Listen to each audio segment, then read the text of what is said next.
槟榔帮山受到疫情影响，酸影销不出去，后来是透过正人力量甲农回买酸影。不过有一寡规模较细果子农，因为袂晓行销，嘛无用网络，即届销量有影是真凄惨。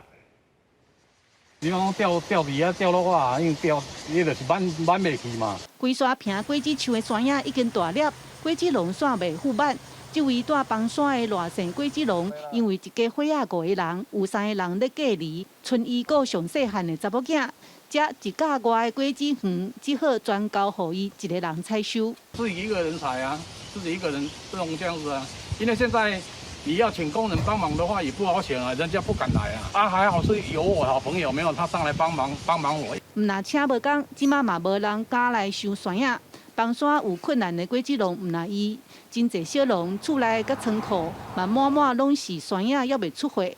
正前阁家加帮买房山山影，农会订单全满啊！大家叫是房山山影拢卖了啊！其实有小农估算一直到7月底，因阁有3000多箱的山影无人买。房山啊、春日啊、狮子乡啊。现在啊，还是有很多果农的芒果都是盛产期，还在大采收。我们发现我们的孩子很多家里都是果农，都是小农，那家里的因为受疫情影响，经济上都有很大的打击。因为真侪果农无通路，屏东资费医专的老师做一开买50箱山影，学校嘛呼吁校友甲各界做伙来支持袂晓行销的小农甲老农，嘛支持屏东山影。记者邓家文、赖伟做屏东报道。